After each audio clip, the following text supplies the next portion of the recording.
Muy buenos días, estimada comunidad moriana, alumnos que se encuentran aquí presentes.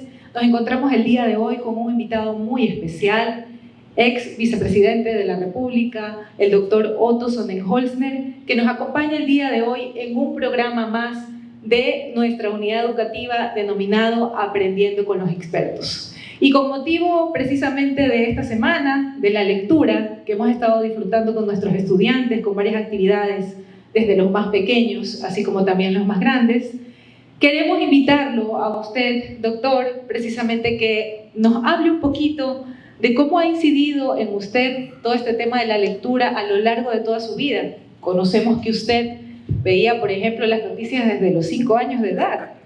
Yo lo escuché en una entrevista y me pareció realmente fabuloso.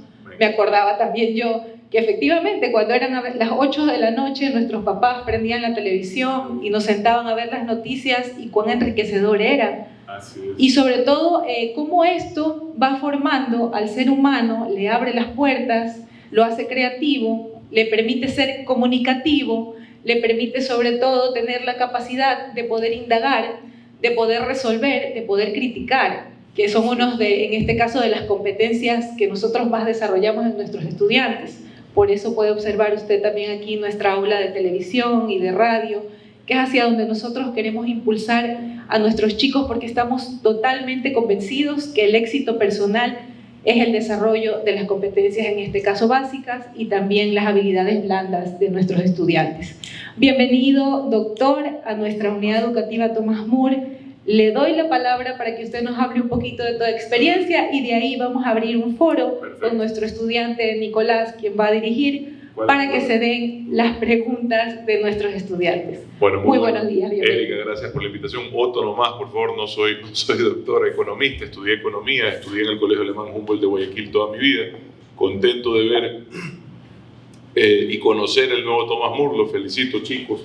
Están recibiendo una educación distinta e innovadora. Me parece increíble que tengan esta oportunidad y sé que la van a aprovechar. Ustedes están entre los 15 y 18 años, los que están aquí, de lo que los escucho. Y ustedes ya nacieron en un mundo distinto. Vean que yo no soy tan viejo, todavía no tengo ni canas, tengo 38 años. Pero yo viví una transición increíble en la comunicación, en la información. Y fue una transición que en alguna forma fue un desafío. Cuando yo era un niño, todavía el Ecuador discutía el analfabetismo. Es decir, eran altos los porcentajes de ecuatorianos que no sabían ni leer ni escribir. Y se hicieron grandes esfuerzos y programas exitosos que llevaron al Ecuador a tener una tasa de analfabetismo de las más bajas de la región. Hoy la gran mayoría de los ecuatorianos tenemos esa capacidad, sabemos leer y escribir. Y la gran inquietud es suficiente tener la capacidad. La capacidad es necesaria para formar el deseo de consumir contenidos informativos a través de la lectura. Y ahí es donde nos hemos quedado estancados. El Ecuador siempre tuvo de las tasas más bajas de lectoría de la región también. Colombia, por ejemplo, es un país muy lector, muy lector. Argentina es un país muy lector en América Latina. El Ecuador no lo ha sido, nunca lo ha sido. Y eso significó en su momento grandes desventajas, porque la lectura era el principal mecanismo de información y comunicación. Tú lees por 3 razones. Entretenimiento, que solía ser la principal, sobre todo en la gente de su edad. Yo leía tiras cómicas, leía contenidos que me entretenían, deportivos, según tus intereses, ¿verdad? Entonces, entretenimiento. El otro es el informativo, es decir, saber qué está ocurriendo, qué está pasando, tener información. Y el otro es el formativo. El formativo implica mejorar tus capacidades, ¿ya? Mejorar tu potencial. Esas eran las 3 razones y la lectura era el principal mecanismo. Y luego eso cambió y les decía, yo viví una transición. Y no con esto quiero decir que la lectura quedaba atrás, no, para nada. Pero quiero decir que ustedes ya crecieron con otras herramientas para entretenerse, para informarse y para formarse. ¿Ya? Herramientas digitales que están al alcance de un clic. De hecho, su generación a veces preocupa el hecho de que crean que como todo es de tan fácil acceso, empiecen a menospreciar el conocimiento, el saber. Porque antes tener saber, tener conocimiento, era una tremenda ventaja, porque era de difícil acceso, ¿ya? Entonces hoy, ustedes a veces creen que saben más que sus papás, que sus abuelos, creen que saben más que sus profesores, que porque vieron un video de YouTube. No hay nada de malo en informarse, formarse y entretenerse en esos medios. Yo creo que lo que hay que entender es que lo uno no excluye a lo otro, lo uno es, ambos se complementan. Yo tenía que ir a la biblioteca todavía cuando fue a la universidad a buscar la gran mayoría de la información, tenía que pedir y prestar los libros que a veces no estaban disponibles, porque éramos varios las personas que los requeríamos. En mi casa tuve la suerte, la bendición de tener un padre que ha sido un gran lector. Y mi casa era posiblemente la única casa, yo veía las casas de mis amigos, había una biblioteca, o sea, no había sala de televisión en mi casa, que es muy común tener la sala de televisión. En mi casa había biblioteca, que era donde mi papá se pasaba el día entero, era un cuarto mediano, con las paredes de piso a techo llenos de libros. Y me acuerdo que la enciclopedia era posiblemente el equivalente a tener una laptop en la casa. Las casas tenían que hacer un esfuerzo por tener la enciclopedia. Uno iba y buscaba, les digo, insisto, no soy tan viejo, pero para que vean cómo ha cambiado el mundo en una velocidad vertiginosa. Ustedes ya nacieron en este siglo con estos cambios. Yo todavía tenía que ir cuando estudiaba en el año 2001, empecé yo a estudiar, ustedes ni nacían, en la universidad me refiero, y yo estudié en una universidad pública en Alemania.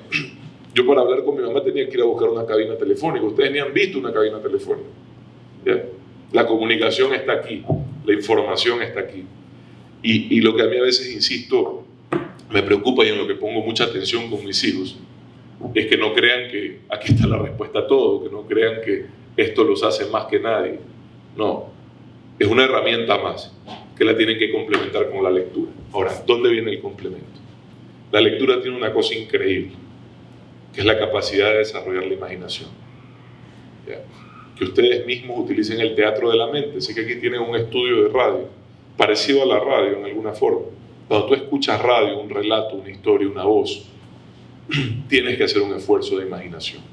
Tienes que hacer un esfuerzo mental de proyección de lo que estás leyendo, porque no lo estás viendo, lo estás leyendo. Y ese desarrollo cognitivo es fundamental para la formación de sus habilidades y capacidades.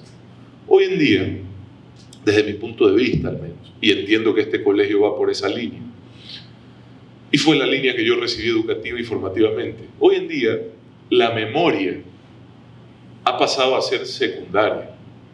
En alguna forma, antes era muy necesaria la memoria, porque tenías que retener una cantidad de conocimientos aquí para poder resolver problemas. Tenías que saberte de memoria hasta fechas de nacimiento de fulano, cuando se murió Mengano, en qué día se independizó Perencejo, y tú decías, Dios mío, pero ¿yo qué hago con esto? Entonces te desarrollaban mucho la memoria. Hoy, al ser de fácil acceso a la información, porque tú en un clic resuelves esas preguntas, ¿ya? Y no necesitas recitar de memoria nada, lo que necesitas es desarrollar todas tus habilidades cognitivas, la capacidad de razonamiento, de pensamiento crítico, ¿verdad? De proyección de ideas, de solución de problemas. Ahí se enfoca la educación de hoy. Lo dogmático, el adoctrinamiento, que desgraciadamente ha sido históricamente parte de los tipos de formación que se ha recibido en el país, no sirven para nada. Adoctrinar o enseñar en base a dogmas es como entrenar, y uno entrena a las mascotas, no a los seres humanos. A los seres humanos se les enseña a pensar.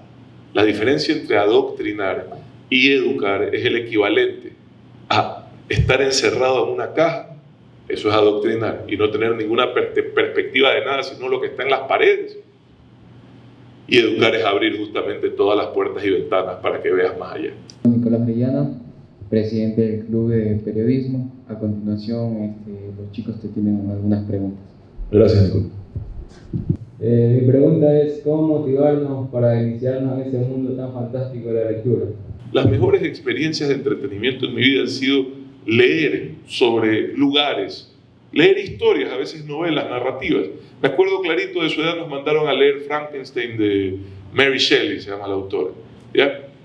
Y yo tuve la oportunidad en esa época de hacer un intercambio y estaba leyendo el libro mientras estaba haciendo ese intercambio estudiantil en el país donde se llevaba a cabo la novela, o en zonas cercanas de Suiza, al sur de Alemania. Y para mí era una cosa increíble poder ver lo que me había imaginado. Era como un momento especial en mi vida que me había enseñado justamente a calibrar esa capacidad cognitiva de interpretar lo que lees, ¿ya? Momentos increíbles de la lectura, cuando te encuentras con pensamientos, con ideas con las que te identificas y las empiezas a desarrollar tú mismo. Y empiezas a desarrollar la habilidad de tú mismo a escribir. Y yo, claro, hoy complemento, porque ya no cargo libretas, ya no cargo nada, pero todo lo que pienso, todo lo que siento, todo lo que creo que puede ser una contribución a la sociedad, al país donde uno vive, a la gente a la que uno quiere ayudar, la anoto aquí, la escribo, con formas de redacción, vean, así, pero aquí pueden leer cuando tenía que escribir un discurso, que lo escribía yo. Si yo no hubiese sido lector, posiblemente hubiese necesitado que alguien me escriba los discursos. Y si alguien me hubiese escrito los discursos, quizás, sobre todo en los momentos más difíciles que nos tocaron vivir, no hubiese logrado conectar con la gente, porque no eran mis palabras, eran las palabras de otro, o hubiesen sido las palabras de otro. En este caso, al haber sido lector, al haber tenido estas ganas de escribir, yo escribía lo que pensaba y por ende decía lo que sentía, y lograbas conectar para liderar, sobre todo en una crisis como las que hemos vivido desgraciadamente en los últimos ya casi 2 años. Mi nombre es Sergio. Sergio. Buenos días. Anteriormente mencionaste que la lectura te vino a través de la inspiración sobre temas que te sentía identificado o de acuerdo a tu entorno. ¿Pero alguna vez tuviste un mentor que te haya ayudado o inspirado? Sin duda mi padre, porque lo veía. No necesariamente en una relación directa de que él me diga, ven, lee esto, sino porque yo lo veía a él leer todo el día, todos los días, hasta el día de hoy. Él ahora, después, se dedicó a escribir poesía y es poeta. Un hombre muy entregado a los temas culturales, pero sin duda mi padre. Luego en el colegio también tuve maestros que me hicieron encontrar el gusto por la lectura. Pero ahí está la clave de también escoger los textos adecuados. Los textos en los que la juventud... ¿Cómo se llama este libro? Caramba, de los chicos atrapados, famosísimo, de los chicos atrapados en una isla. Señor de... Bueno, no me acuerdo.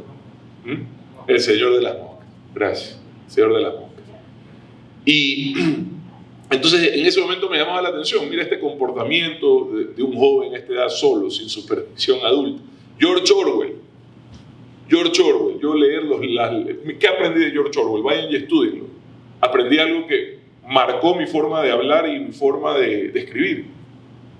La sencillez, la simplicidad, la rimbombancia no hace nada en el mundo de hoy. Mensajes concretos y directos, ¿ya? Entonces, eso va a incidir en quién tú eres, en cómo hablas, en cómo te expresas. Son libros que a mí en su edad me marcaron, ¿ya? Las obras de George Orwell en general. Había sido un escritor fracasado que luego alcanzó la fama en la vejez mayormente, pero le había ido mal primero como periodista, después hacía relatos breves.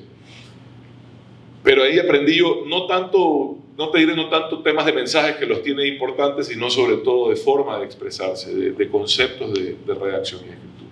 Pero la inspiración, mi padre, sin duda. Buenos días, mi nombre es Ángel Viloria. Entre las lecturas que yo he leído, porque soy bastante fan, están tanto como Percy Jackson, Harry Potter, también El caballo de Troya, entre muchas otras. Y una de las que más destaco es El viejo y el mar, en la cual se relata como un viejo intentaba pescar un marlin y relataba cómo es que uno no se debe dar por vencido. ¿Usted cree que este tipo de lecturas puede inspirar a la gente o hacer un cambio beneficioso en ellos? Por supuesto. Y tú has relatado un poco cómo te puedes meter en la lectura. Tú mencionaste a Harry Potter. Al final del día, mucha gente cree que Harry Potter apareció en una película de repente. No, son unos libros, una serie de libros, que creo que, no sé si ya escribió el último la autora, ya dijo que es el último, ¿no?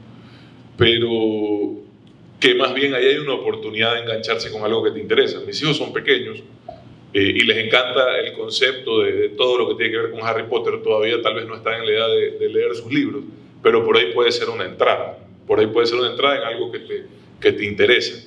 Y una lectura agradable, simpática, llena de fantasía, llena de escenarios y de momentos que viven los jóvenes también. Del amor, del estudio, de todos esos desafíos que tenemos los jóvenes, bueno, me incluyo, con la justa, que tienen los jóvenes en esa edad. Y sin duda que las lecturas pueden ser inspiradoras. Y te decía, pueden marcar quién tú eres y qué haces y por qué lo haces, sobre todo, porque más importante de qué uno hace es por qué uno lo hace. Entonces, qué haces y por qué haces lo puede marcar, sin duda alguna. Hay escritores y hay textos que tienen ese poder, ese potencial. Pero yo no creo que eso sea una norma que digamos, cada persona o cada individuo va a tener una relación con un texto según sus circunstancias y sus intereses, ¿verdad? Referente a lo que usted nos ha dicho de que los libros son muy importantes, se nota que son unos grandes amigos de las personas, ya que nos enseñan muchas cosas. Y referente a que nosotros cuando leemos sobre algún libro nos motiva a creer, a tener creatividad.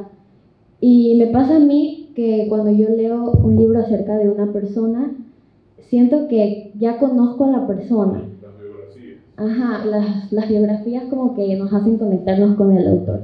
¿Usted cree que los libros cambian vidas? Mira, a mí me encantan las biografías y las disfruto tanto en lectura como a nivel de documental, porque volviendo a otros formatos de comunicación, para mí los documentales en audiovisual son de mis favoritos, ¿verdad? Tú puedes llegar a conocer a alguien a través de una biografía, preferiblemente si es su autobiografía, porque si no es la interpretación de un tercero de quién es esa persona, que no necesariamente es malo porque a veces uno se cree o se interpreta de una forma distinta de cómo lo ven los demás, ¿verdad? Pero yo ahora estoy leyendo, por ejemplo, la biografía de Winston Churchill, primer ministro la estoy leyendo, me la regaló una amiga por mi cumpleaños ahora en marzo, y bueno, yo tengo como mi acumulación de libros por leer, ¿verdad? Estoy leyendo la biografía de Winston Churchill, que fue un ciudadano que llegó a dirigir a su país a larga edad, ya era mayor, pero que enfrentó graves crisis, sobre todo bélicas, en ese momento Segunda Guerra Mundial, y económicas. Entonces a mí me llama la atención eso en ese contexto, ese tipo de liderazgo, ¿verdad? Y sí, yo no sé si lo llega a conocer a él, pero seguro se aprende de lo que está redactado ahí, de sus decisiones, de sus palabras, de sus acciones. Tratas de comprender por qué esas personas asumen ciertos desafíos y entiendes que las circunstancias o la trayectoria de ese individuo es lo que lo lleva a ese lugar y a actuar de la forma en la que actúa. Entonces sí, sin duda, las biografías siempre recomendadas, sobre todo de personajes. Vean, las biografías de personajes que han tenido éxito en los deportes, para los que son deportistas. Ahí hay mensajes de lucha, de perseverancia, de sacrificio, ¿verdad? Para ver la carrera qué sé yo, yo era velocista, yo era atleta, a mí me encantaba, era bueno en los 100 metros planos, entonces me encantaba leer la historia de los velocistas de esa época. Después ya vino Usain Bolt y después de él, nada, digamos. Pero bueno, eso. Quería preguntar, ¿cuál es su libro favorito y cuál es la razón de este? Porque creo que la mayoría de gente tiene un libro que lo ha marcado bastante. Uno, me cuesta decirte uno. Te he mencionado los autores que me han impactado y normalmente cuando leo algo de ellos me gusta leer más, porque ya te conectas con el estilo, la forma cuando te hablaba de Gabriel García Márquez, de Vargas Llosa, de George Orwell. Yo conecté con esos libros, pero tengo bonitos recuerdos de haber leído, como te decía, Frankenstein de muchacho. Yo creo que ese fue el momento en el que yo hice clic con la lectura, ¿no? Conecté con la lectura. Ese libro me hizo desear querer leer más. Ok, chicos, ¿alguien más? Buenos días, señor Otto. Mi nombre es Adrián Coronel y soy de primero bachillerato. A nosotros nos están haciendo leer el famosísimo libro Don Quijote de la Mancha. Creo que ya lo conoces porque... Sí. A mí personalmente me gusta mucho el personaje de Sancho Panza porque me parece divertido. Pero sin embargo no me pasa solo con Don Quijote, sino con otros libros que no logro comprenderlos mucho. ¿Usted me podría decir métodos o tips que tenga usted para comprender los libros? Mira, el libro de Don Quijote no fue un libro, por ejemplo, a mí el concepto de perseguir a veces causas que parecen una locura, ¿verdad? El concepto de un Sancho Panza que es solidario ante este individuo y permanentemente lo acompaña atrás de lo que parece una locura. En el fondo ese es el relato de la persecución de los sueños, ¿ya? Y creo que por ese lado es inspirador, pero tiene un problema para mí, que es escrito. ¿Cuántos años tiene Don Quijote? Por lo menos 200 o 300 años o más. Es escrito en un formato o en una forma de redacción que no conecta con como me gusta a mí leer. Y lo han actualizado varias veces, pero sigue siendo a veces el vocabulario, la redacción, la forma, sigue siendo lo que nosotros llamaríamos, con todo el respeto, a veces te aburres, porque se vuelve pesado. Pero no es por la historia como tal. Tienes que entender que eso fue escrito en el momento que fue escrito. Y yo, ojalá, como soy muy malo para las fechas, no recuerdo. Pero en otras circunstancias, en otros tiempos, en donde esa era la forma de comunicarse. Esa era la forma de hablar. Entonces, tratar de conectarte o de lograr tener una continuidad en ese formato es duro para alguien nacido en este siglo. Es difícil. Ahora, eso no le resta la necesidad de tener que leer una obra de esa magnitud, de esa trascendencia y con un mensaje tan potente. Entonces yo te digo, a mí me costó y me costó mucho porque me parecía que no podía...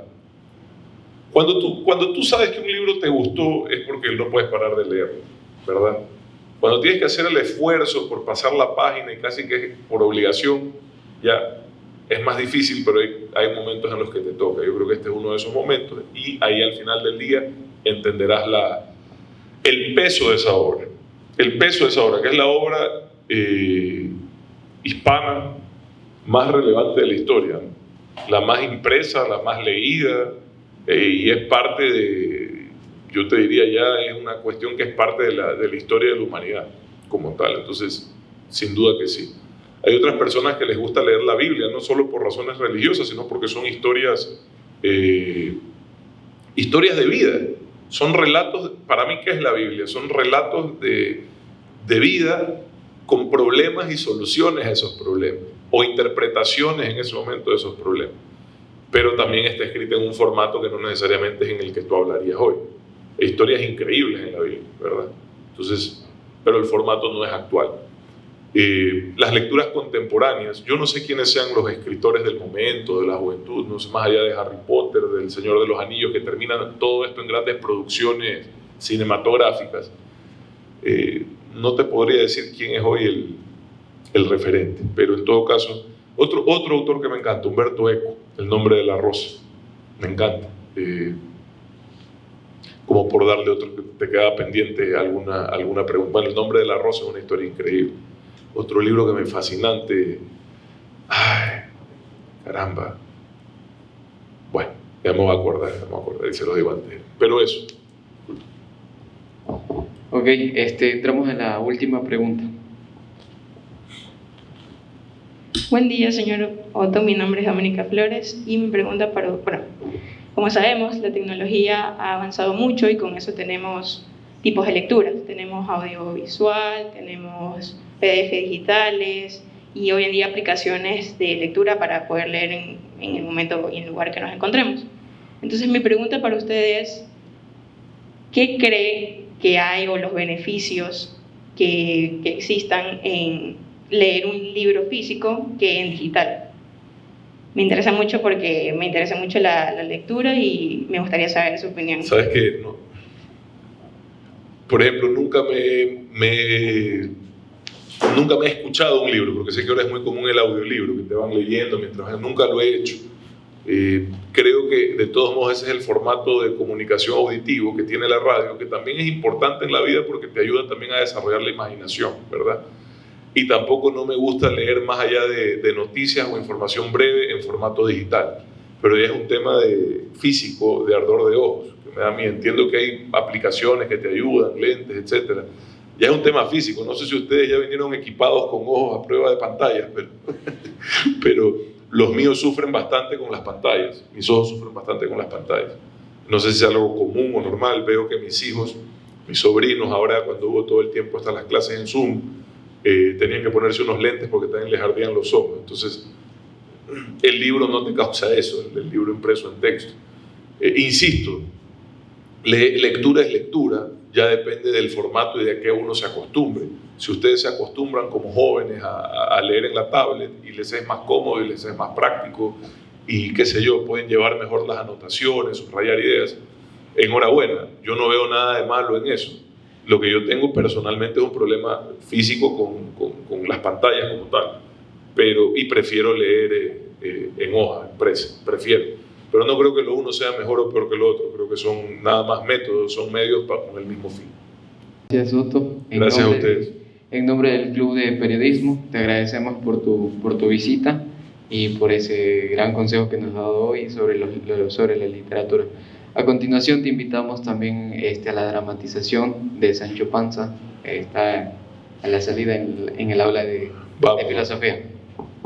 Gracias a todos, chicos, un gusto estar con ustedes, compartir, escucharlos y siempre a sus órdenes. Gracias.